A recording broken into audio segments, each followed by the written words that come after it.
panel. We are very excited to have this panel, and we want to thank Tina for creating space for this topic and this discussion, welcoming the community. Without further ado, I'd like to introduce my panelists, Queen Chela Demuir of the Women's Coalition, Daria Dee of WeHo Pride, Sonya Pruneda of Rite Entertainment, and Jon Tilli of Deutsche.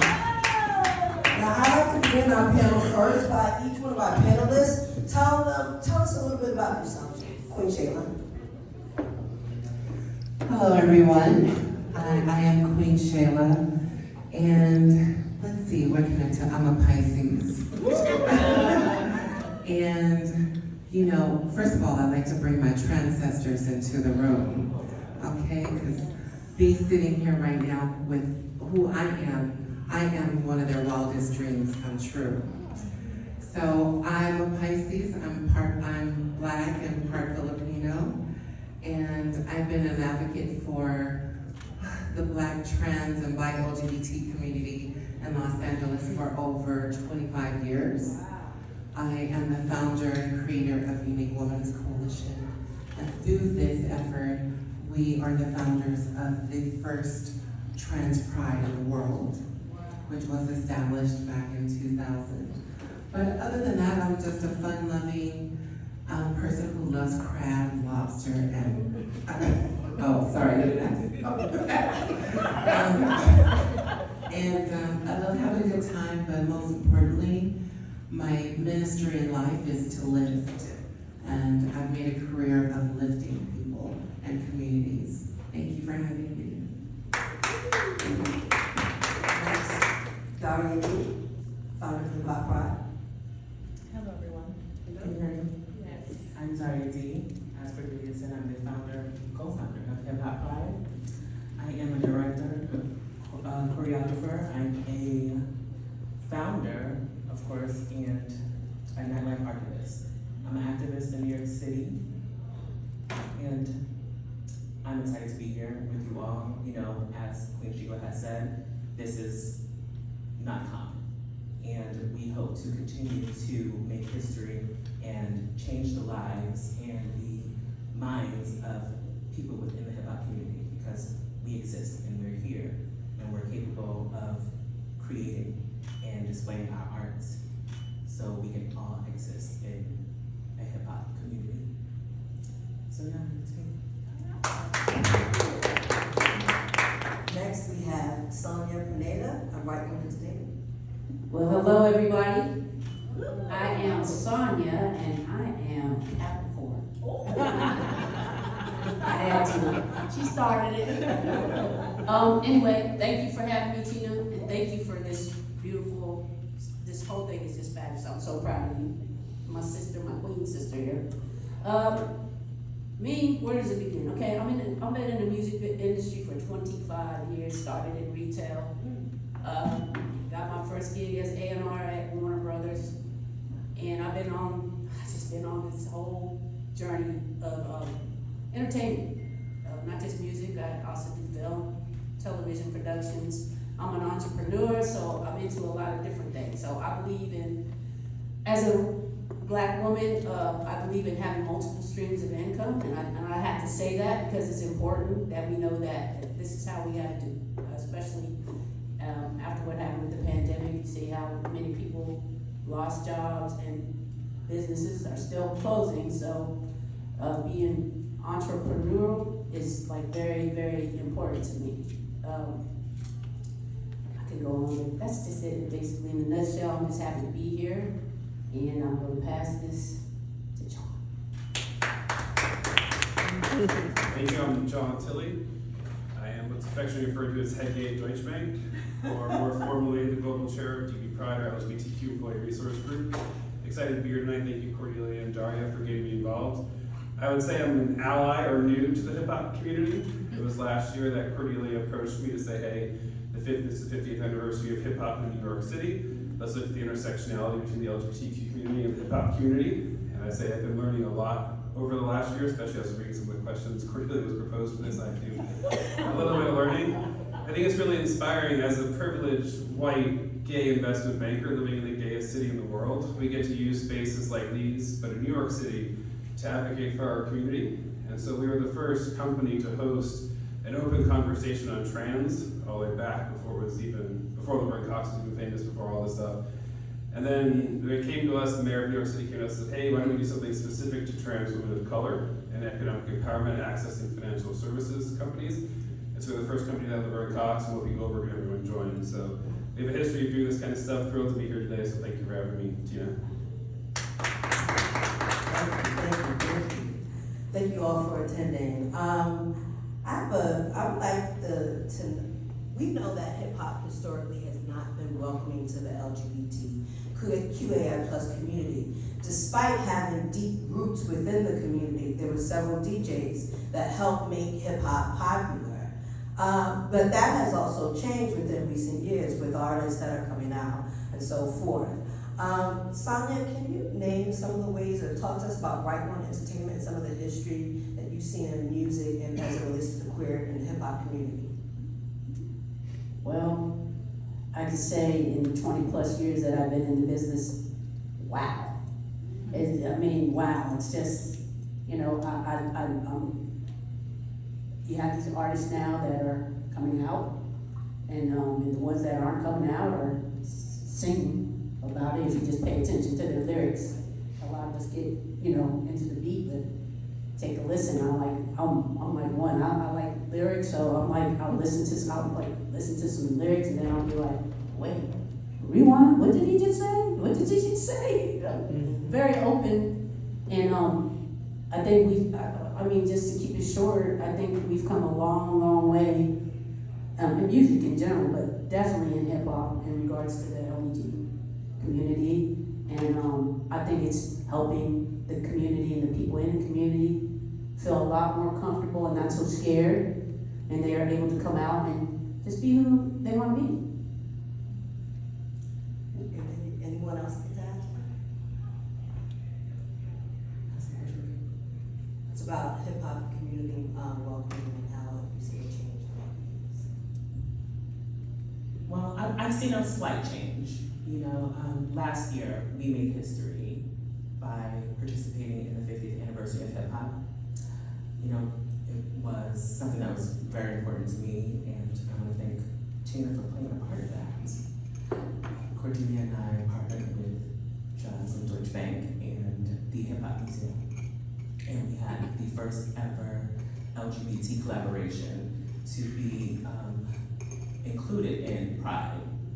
We had these mainstream hip hop artists come out and legendary hip hop industry leaders who came out to participate in the 3 functions that we had, as well as being in the parade. And they have said that it was an experience they've never had. And so I'm happy that we're changing the minds of everyone. And like I said earlier, we need to continue to do so. And the way we can do that is with allyship and support. I would like to bring up a conversation that I had with Paradise Gray. He said that there has always been an LGBT influence within hip hop. It's quiet, but they have always existed. He said back in the day, hip hop wasn't allowed to be in Times Square or downtown New York City. And the only community who opened up to allow that to happen was the LGBT community. So he wanted to go on record to say that. He did at one of our panels when we sat down with Paradise and a few other hip hop artists to talk about the history. So things are changing, and we have to continue to further push the lever to inclusion. I was just going to say something I learned from Cordelia and Daria during that whole process was, we think about history, right? The LGBTQ rights movement started in June 1969. So we celebrated our 50th anniversary in 2019, and we looked ahead to 2023. It was then the idea of creating space, right? So gay men in particular would congregate in certain spaces underground, and it was those spaces that were then, as particularly gay men came into more, they didn't have to hide as much from 1969 to 1973, there was space created, and that space was taken up largely from hip hop, and probably summarizing it incorrectly, so feel free to stop me, but it was kind of interesting because our theme the year before was celebrating queer spaces, and as we're coming out of COVID, particularly in New York City, which I know is quite far from here, it was the LGBTQ bars that were willing to open first. And we as a community are used to being much more social, particularly men. And right, having those spaces was critically important back then. They were underground, and as it sort of came above ground, they created more space for the hip hop community. So I think that was cool to see that shared experience, maybe some shared trauma in that way.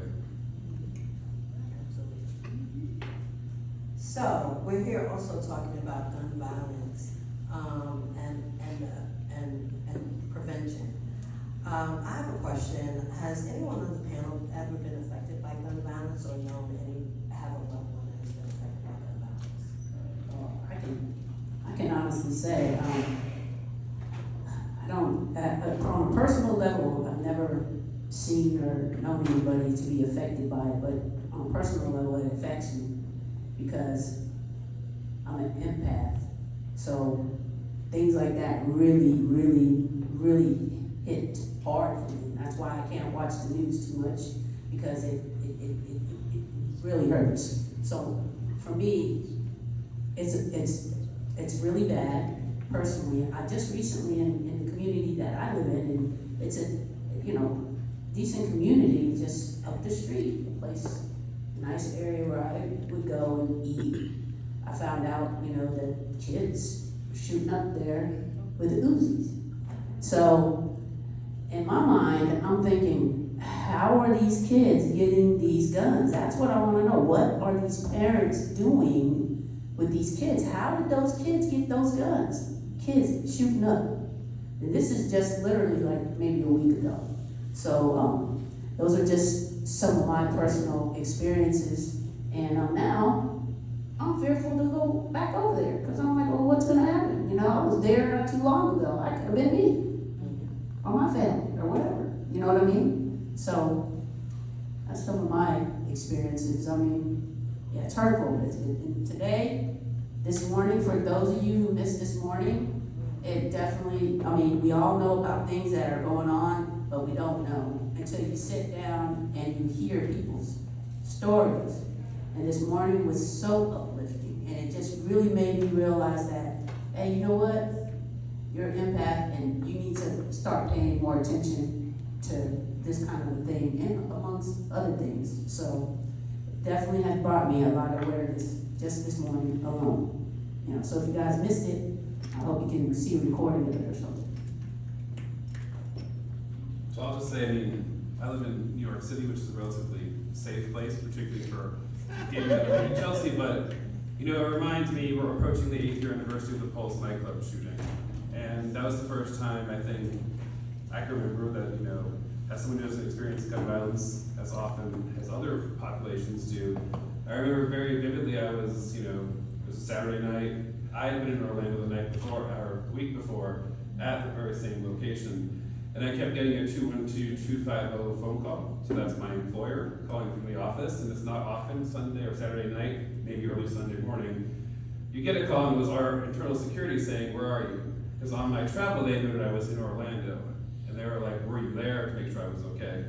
I think our community has always had a very complicated relationship, much like hip hop and all kinds of communities had different and evolving relationships with the NYPD and other police forces. And it was really a reckoning, I think, in our community where it was the first time where I remember coming off the ferry with 2 armed police boats next to us, taking me to my secure vehicle to return me to New York City a few days later. And it was kind of struck though, it was suddenly reflecting on 1969 when we were literally throwing bricks at the police, not me, but our trans women of color before us. And it was like, now they're actually there to protect us. And it was a very complicated conversation, right? The role of police and New York City Pride, even as we approach it in a few weeks, is still very complicated. But I remember and this is sort of my privilege, right? I'm not a person of color, right? So I have a different relationship with the police, but seeing them there was actually very reassuring. And as I got to hear more about what trans people thought and people of color thought, and that was sort of more traumatizing from having the police there, it was very complicated. And that seems like 8 years ago was forever. It was a much different time. But if we fast forward, sorry I didn't read all my notes, but if we think about what we did together for WeHo Pride, it was later that summer that our lead dancer was murdered for voguing to Beyonce in Brooklyn. And right? So a lot of people at Deutsche Bank don't necessarily read that, that's probably a below the fold kind of news article. But that really struck a lot of people, like here we were all on that float, it was bouncing, we had our clapper fans, everyone was like embracing it, but less than 5 to 7 miles away, in what is supposed to be the most diverse borough in the world, that same dancer was gunned down for just voguing and being themselves, right? I think perhaps before or after a Beyonce concert, but that really struck a lot of people and saying, hey, we create safe spaces, but it happens everywhere and close to home. That really also speaks to being a great ally, utilizing your privilege. That was actually a great day, the dancer was on Shake Sibley. This is a question probably for Daria or Chela. How do you feel as though the gun violence affect your community, the trans community in particular?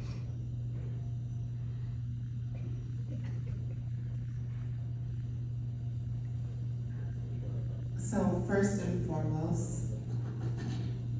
we have to deal with gun violence in our community at least 20 to 30 times a year.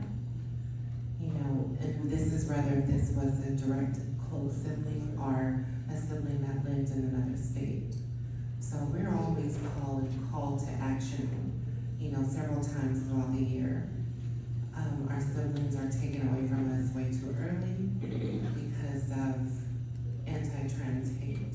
And most of this is by people that they know, people that they said, or that person has said that they love them, that they care for them, and so, yeah, we deal with it quite frequently.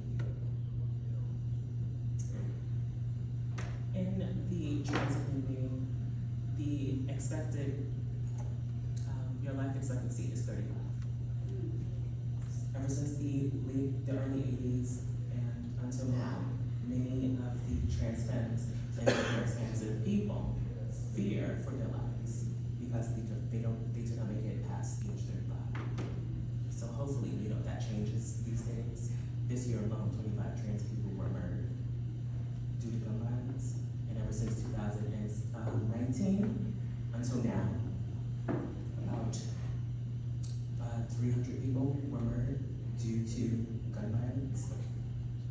And most of them are their loved ones and their lovers. So, we're affected by this every day. I have some numbers to complement what you're saying. Yes, I bought numbers. So in 2023, there were 35 homicides of transgender or gender expansive people. 80% of these were with a gun. Black trans women face the bulk of this violence. In 2023, 50% of gun homicides were of Black trans women. So between 2017 and 2023, there were 263 homicides. And 73% of these people were killed with a gun. So here we are in 2024, like Daria just said, we had about 25 people. And so 80% of those victims were people of color, 40% were simply Black. And again, by people that said that they loved them. What do you think why is the rate so high among Black trans women? Why do you feel as though the rate is higher?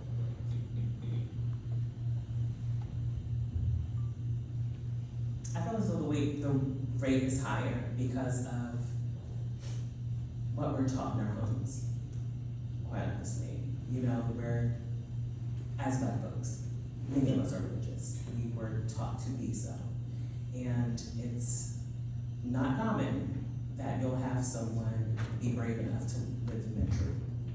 So when someone who is trans attracted happen to find their way near someone trans and are attracted to them, they're afraid of what their counterparts may think, in my opinion. And so many times we've seen trans women being murdered, and the language is they were tricking folks. Most times they're being sought after. one of my girlfriends was filming a documentary called Kokomo City. And we were helping her with the promotion of that. We screened the actual film. But one of the stars was murdered during that process due to gun violence in Atlanta, I believe. And it's so shocking that we were just around these people. And she can't even, live in her success because people aren't gunning folks down. Thank you for sharing. Yeah, it's definitely about the stigma, and it definitely comes from our homes, comes from our parents and our guardians. Like with Black folks, folks would like to say Black folks feel like we're on the bottom of the totem pole. Well, for Black trans folks, or folks that have an intersection with Blackness, we are on the bottom of that totem pole.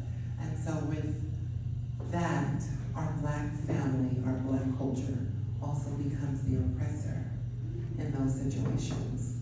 And so how do we elevate ourselves as Black people by picking on the Black folks that we think are weaker or less than?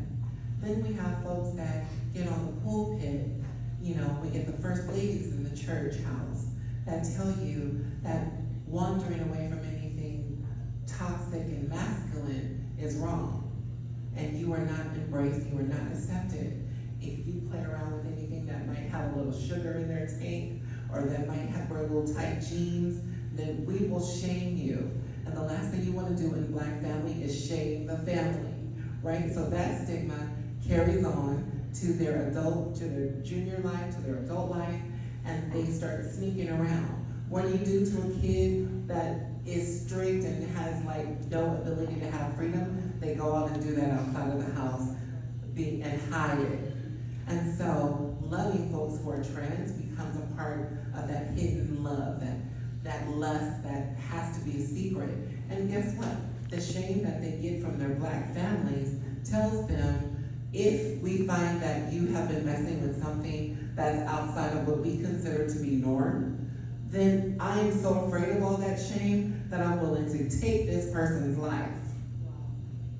Even though I love that person, I didn't lay down with this person, I didn't spend money on this person, with this money, care for this person, like we're in a real relationship, but the heaviness of the shame that comes from my family will outweigh the love that I have for anything else. And therefore, trans people become dispensable.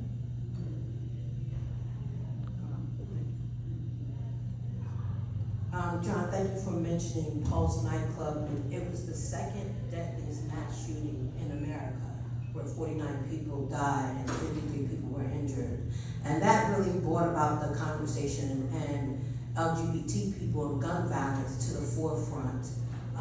It's so sad that an incident like that had to happen, but it's not many times that when we have these conversations, do we include the LGBTQAI plus audience on gun violence and awareness. So I want to thank you today for having us. Also, within the LGBT community, they are more than twice as likely to suffer from gun violence than with the regular community. 80% of those are within people of color. So if you have someone around you, please just take note that they do experience gun violence as well. I am a victim of gun violence myself. When I came home from Cornell University, 1984, I was robbed at gunpoint and I was beaten and pistol whipped, what they called it. That really changed my life and my perspective on guns and gun violence, and sometimes you don't have to be shot, but having a gun to your head is pretty traumatic. And we saw that in the wake of George Floyd and so forth, that it can affect multiple communities. And just remember, when America has a problem, Black America has a problem, the Black gay community, has pneumonia, so to speak. It is really prevalent within our community, and I hope that after today, we can be included in more conversations about this trauma. So, question, let's switch gears, peace. What does it mean to this crowd here? I've definitely been waiting for this one. Okay. This is, thanks everybody, this is Bobby's He's here supporting filming. Thank you for coming, Bobby. So, yeah, this is interesting. So, everybody usually thinks that peace is, well, let me ask, who wants to give their definition of peace real quick? I'm just curious with, Tina, give us your definition. Okay, who wants to give it? I'm gonna start picking. Somebody give me okay, thank you. What's your definition? Definition of peace is no longer seeking for a way to be able to receive something that you feel should be given to you from birth. Ooh. Okay, I can definitely relate to that. I got a good one. Okay. Circa grave diggers, positive energy activating constant elevation. I was not expecting those definitions. Oh, wait, you have one more? Oh, okay. It is not just the absence of war. Okay. All right. Gentleman in the pink back there? Yeah. Oh yeah, the one in the pink. Yeah. Peace isn't chaos. Peace isn't deviance. Deviance is when you're not listening to God and when you're deciding to do things that, you know, are against what God is telling you to do. When you're intentionally being defiant, when you're intentionally being disobedient, you know, that's what peace is. Peace is when you don't feel the need to be deviant. Yeah. And things are fine. Yeah. Everything else is because communication is negative, right? Talking, the simple act of opening your mouth is a negative, right? We're addressing a negative. So peace is like, just being cool, you know, no BS, no problems, chicken nuggets, honey mustard, because that's the only way to go, you know what I mean? You start doing barbecue and ranch and it gets all crazy, but you know, honey mustard, chicken nuggets. Hey, food is my language, my love language. So yeah, I get that. So well, basically, in short, what I thought peace was just really just being calm, quiet, no issues and stuff like that. So recently, you know, I was having issues with my neighbors. You know, loud noises, that type of thing. I'm pretty sure we all have experienced it, and it was really frustrated me so bad to the point that I was gonna move into a whole nother apartment and leave this apartment that I loved so much because it was that bad, right? So I hadn't watched church in a minute, and something told me, oh, you know, Sunday, pop it on and listen. And we all know when we go to church, there's always something that they say that, oh, that he's talking directly to me. Well, that's what happened that day. And the main thing that stuck out was, he said, and I'm going to quote this, he said, peace is not the absence of conflict. It's the dynamic of harmonizing good that expresses through you, even when there is conflict. Okay? And this is quoted by Reverend Michael Beckwith from Agape. I had to give him his credit because he said that, and I was like, whoa. I was like, whoa. So right there in that time, I was like, I sat back, I received it, and I was like, I'm the problem. I was like, I am the problem with this situation. I need to adjust my attitude. I need to embrace, you know, what is going on right now with these neighbors and, you know, them being noisy. And I kid you not, the minute I change my attitude, I have no problems anymore. You know, I have no noise, it's not affecting me anymore. So, my definition of peace definitely is not absence of conflict. Conflict is part of peace, because you cannot have the good without the bad. We all know that. So we gotta remember, we all like to think of peace as being calm and cool and nice, but it's also has to deal with conflict, and we got a lot of conflict going along with this gun violence and all over the world. So we have to embrace it and first embrace it and then fix it. So.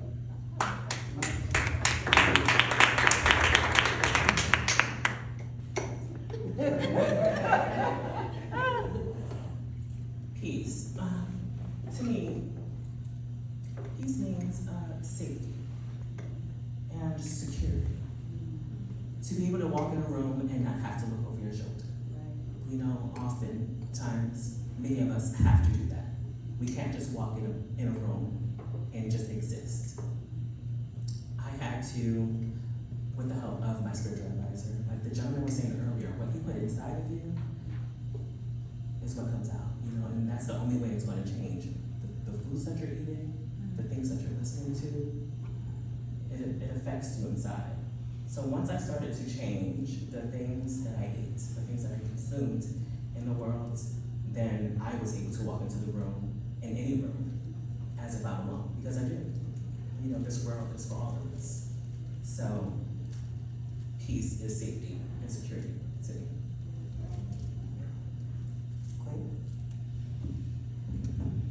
I'm gonna say something. I wrote peace to me. First of all, everybody minding their business is peace.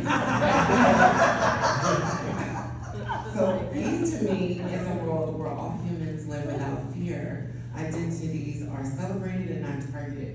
It's a tapestry of acceptance, love, and safety for all.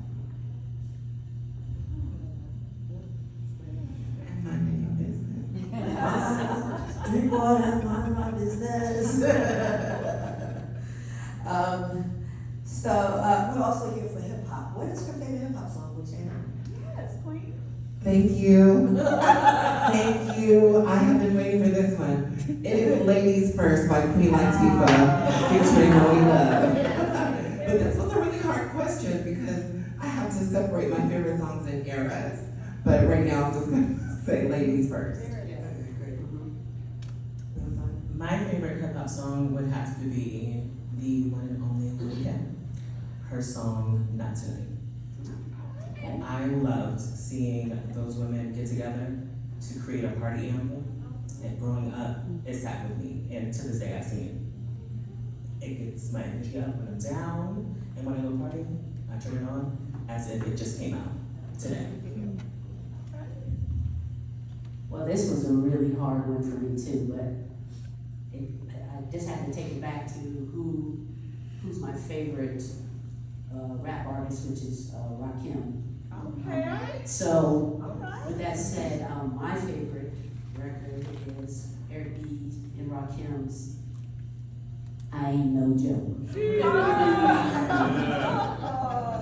Feel me?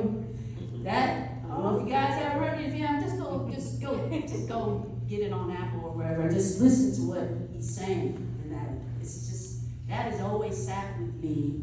Not just the beat, the lyrics, the delivery, and I was listening to it on the way here, and I was like, you know, that is my anthem. What he says, I ain't no joke, and that should be everybody's anthem. When you walk around, you gotta let them know, I ain't no joke. You see what I'm saying? So there it is. So as I was prepping for this panel, I realized I don't have a favorite hip hop song. But it was funny that Ladies First by Queen Latifah was what my colleagues were all recommending, or Unity. But I will say that, you know, I've been really inspired, especially with like Lil Nas X, so I know it's not particularly hip hop, but what he's doing in terms of like addressing intimacy on the stage for gay black men, I think is super important. And I guess I'll sort of deflect the question in terms of the second phone call on a Saturday night that you don't expect to get as an investment banker in New York City was also when Lil Nas X was on Saturday Night Live.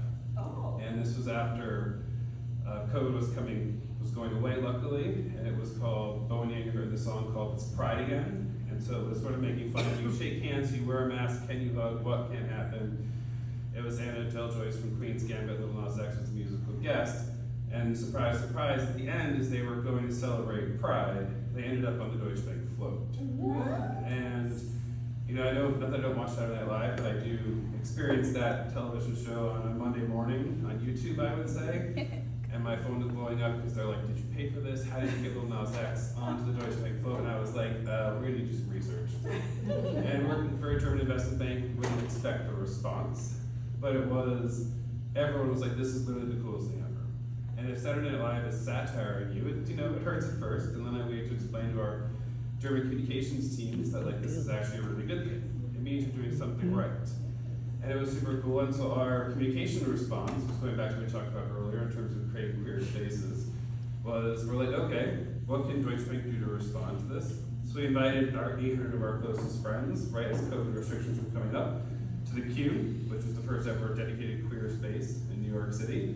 We invited the cast, the crew, and everyone, and just had a party. And I think that is really the spirit of, you know, what I learned, not in the hip hop community, but also like in thinking through that question. So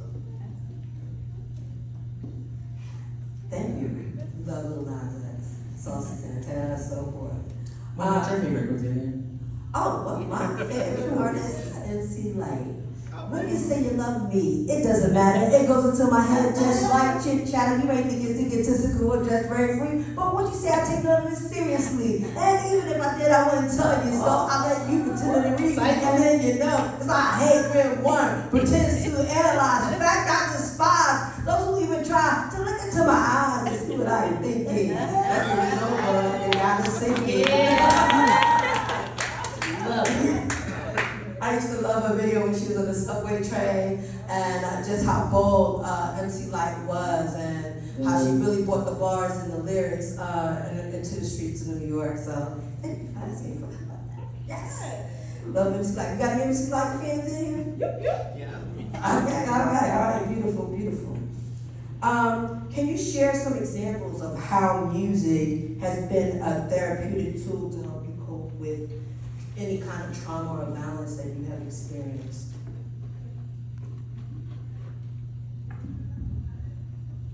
Well, for me, I feel music has been a part of the soundtrack to my life forever. You know, I know a certain person like Diana Ross, Mary J. Blige, Keisha Cole. I mean, all of these women have sang to me and have helped me with my story, my journey.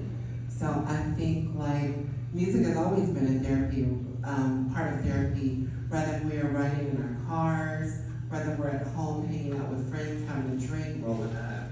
Just, there is always, it's a part of the landscape of the devices that we use. Even as a child, I remember whether my parents put on music while cleaning the house, that was their way of therapy. That was them cleaning the house or creating clean space while listening to music. And we sort of keep that, you know, as we grow up and we start our own families and we sort of blend those things into our own way of life. But I think like an official situation of therapy, musical therapy sessions work. They are great for the body and the soul. So yeah, I think that music is always a good part of therapy. I would agree. Music was a way for me to escape. You know, I would come home from school and just turn on whatever my father and my stepmother had in the house, and I would just float away on every record on CD that they had at the time. Growing up in my household, it was a musical household. My uncles were in a rap group growing up, so I was always around hip hop and experiencing all types of music. And my grandparents were gospel singers, so having to be around music, it was an escape for me. So therapy, music is therapy. Yeah, definitely have to agree with that, though. As far as I can remember back, music has always been a part of me from my family, my parents. It was, you know, life's been a big party for me. You know, I'm very blessed. Started early. That's all I knew was music. You know, my parents played music, they partied, they danced, and I mean, I was that kid at Christmas. I wanted. I'm telling my age, but so what? I wanted albums, you know, and I wanted albums. I wanted stereos. I wanted boom boxes. I wanted cameras. And little did I know back then, I was already doing what I'm doing currently, which was I was always getting in trouble for pushing play and record, keeping it rolling and recording everybody's you know, whatever, snapping pictures of people. You know, I was already doing everything that I'm doing now, which is crazy to me now. It's just like, wow, you are already creating what you already were now. So not only has music been therapeutic, but it's also been very dear to me because it's the career that I have now. so it's my career, and it's my love, my passion, and escape. I mean, I can go on and on, so it's a lot of things to me, and I'm very appreciative of music. So it makes me think, Daria's talking about church, you're talking about escape. It was right around this time last year, my father was passing of pancreatic cancer. And I was having a conversation with two of our strongest allies, and they were talking about how men in the sports sort of bond with each other. They go and watch baseball. And I was on a men's mental health panel earlier this month, because it was Mental Health Awareness Month, or was last month, sorry, it is June 2nd. But it's interesting to talk about how men stand shoulder to shoulder to address their issues, where women stand face to face. He's asking, he's like, well, John, what are you doing to process your father's death? And when I thought about what you all were saying, especially being in the queer community, we do love to dance. And there is something about turning your phone off, just sort of experiencing the music. I am not a very great dancer, but with enough alcohol or things like I can't get there. And it was, interesting because it was these, straight white guys at work who were like, I think that's just your thing, right? That's your community thing when you go and sort of, just let loose and, you're meeting people bopping around the dance floor. Like, it doesn't really matter. It is that escape and it is that church. And the second thing that about when you all were talking was the GLAAD Media Awards last month also, and Orville Peck, right? He's a pretty famous country singer. Country's not really my thing either, but he made a good point that music is also storytelling, particularly hip hop, country music. And I was still really shocked that here he was accepting the Vanguard Award from one of the biggest LGBTQ organizations that kept that mask on. I think that is sort of like how music sort of transcends, not only from like you're telling your story in your album or on the stage or whatever, but he's doing it in his own story, in his own way. I was really struck by that because, I'm hearing all these conversations about putting CDs in, and this might sound too stereotypically gay, but indulge me for a second. My father, we grew up outside of New York City, and when I think music, as a gay man, I extend it to musicals, and mostly that what you're saying is you escape. Like during a Broadway show, you have to turn your phone off, or most people do. And I remember, we weren't like able to afford growing up going to Broadway, but my uncle had to cancel, and they went and saw Les Mis for the first time. And me and my sister, little, running up and down singing, do you hear the people sing? And like it is kind of cool, like here it is, I had no idea what the play was about or what was going on, or the French battle of whatever, but it was just cool to see those words and see like the little 5-year-old that was like jumping up and down, and not only does music tell a story, but I think it gives you those memories, and also kind of gave you that sort of revolutionary spirit, so. I think also music brings people together, of all different races, gender identities, socioeconomic statuses, and I think music and hip hop, even though some people have used it in negative connotation, and you can see here from this panel that it has been utilized in a lot of positive ways to bring people together, to bring communities together, as we did last year, and as we're continuing to do. What is the role that John, you mentioned allies. What is the role that you think allies can play with LGBT community and just overall gun violence and awareness and mental health? I mean, that's a very loaded question, not to use that word, but, I was thinking about that because, honestly, I know we don't want to talk about politics, but, like, what can allies do for gun violence awareness? Is unfortunately vote. Or fortunately, please do vote. But if you think about it, like, if we think about from the LGBTQ community having to advocate for our rights, it is necessary to advocate for common sense gun reforms, right? If we think about, recently Kenji Yoshino, who's a gay Asian American, was speaking about the US Constitution in such a level of detail that we were all mesmerized. But if you actually look at, the Second Amendment that governs gun rights, it was written at a time where muskets were fired once every 5 minutes. And if those kind of laws, the way we interpret them, aren't going to evolve to modern society, then it's not really relevant. And I think if we start educating, especially if we look at abortion, marriage equality, interracial marriage, all these things, we have to get to know the Constitution. I think that is the single biggest thing allies can do. Is unfortunately, as we approach November of this year, as we did the last election, and every election is quote unquote the most important, we have to understand the US Constitution, and we have to really weaponize it. Anyone else?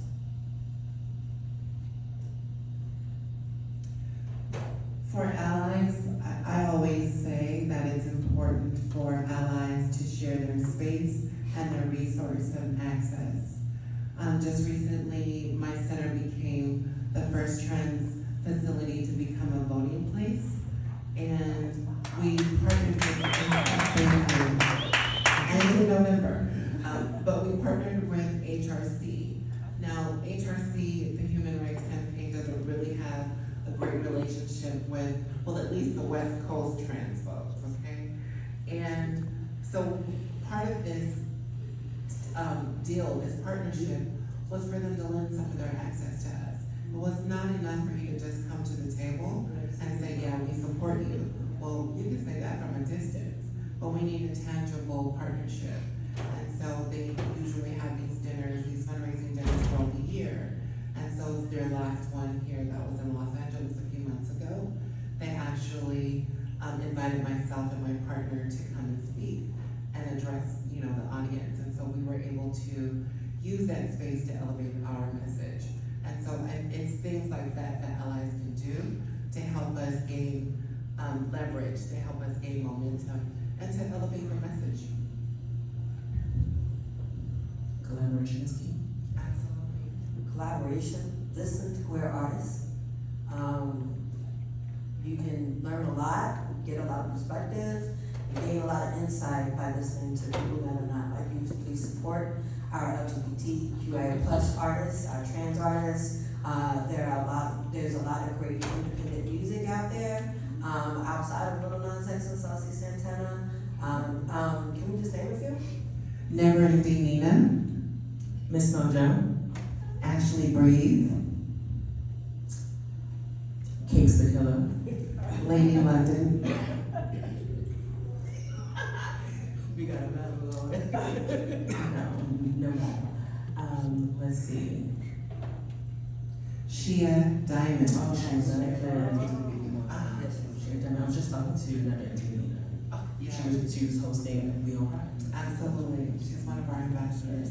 But there are plenty of trans artists that are out there that are looking for their acknowledgement, looking for their break. Fox Giselle, a rapper, a hip hop rapper. We have our siblings are everywhere. Yes. They've always been here. Always. Some of them have to create from the closet, but the LGBT artist exists. And it's time to open those doors so we can create freely. Absolutely. Any last words that you would like to say? I want to say thank you all for being here, listening to us. It's very important to have an open ear and to show solidarity because allyship is important. So hopefully, we can all continue to live this hip hop life and prevent violence within the community, but do it together, I'd like to say thank you too. Again, thank you, Tina, Cordelia, for your wonderful moderation, and all you guys that are up here with me. Like the power. Can I say something?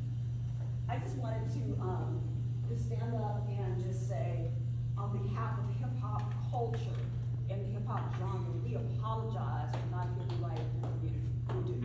We really do. And it's very, very important for me to have you here because hip hop has always been about inclusivity. It really has, and it should continue to be. And so I just wanted to thank you. Thank you for trusting me. Thank you for trusting the room, that this is a safe place for you all to share your stories and experiences. It's important. The issue of gun violence is extremely important in the LGBTQ community, and I just wanted to say thank you. So, Queen Chela, tell everyone how can they find you? Yes, you can find me by Googling me. Okay. My organization is called Unique Women's Coalition, and you can look us up simply by Googling, but our Instagram is at the UWC official. My personal Instagram is Queen Chela Demuir. And also you can check out our website and you can donate too. We have a real big red donate button on our website, www.theuwc.org. just want to say one thing about allyship. We do throw that word around, but I want everyone to know that an ally, or allyship is an action word, okay? It's constantly an actionable word, and it's always changing, which means that it's always growing, just like language. So keep that in mind. Thank you for having me. How can we find you, Daria? You can find me at esteemed Daria on Instagram. I am also, as I said, well, as you all know, the founder of WeHo Pride. So we're gonna have events coming up. So check out that. Look out for that with us. So, esteemed Daria. Well, you can find me on Google as well, but Instagram is what I'm most active on, and my Instagram is Sonya, SONYA_Rite, RITE, the number 1. I also have a website, which is www.rite1.com. And thank you again. Thank you again for everything, everyone. If you want to connect in a professional setting, you can find me on LinkedIn, Jon Tilli, JONOH. And then if you want to connect in a more personal level, you can find me on Instagram or some other social media by the same name. Likewise. You can find me, I'm Cordelia Donovan, on all your social media platforms, Cordelia Donovan. Only one in New York with the name. You can Google me as well. And thank you so much for having us today, and we look forward to establishing a stronger partnership and relationship with all of you. Thank you.